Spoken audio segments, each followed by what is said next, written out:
tot això crea aquesta illa, aquest lloc on tot es remou però alhora s'està posant a puesto i s'està arreglant d'alguna manera. I amb l'ajuda de la Ginesta, amb l'ajuda dels nostres companyes, amb l'ajuda de gent que t'has trobat al camí i de tu mateixa, continua i va fluint ben amunt, ben amunt, ben amunt, fins a arribar on cadascuna pugui o vulgui.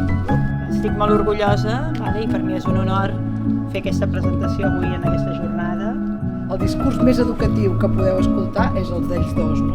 Esperan cosas muy buenas ahí afuera.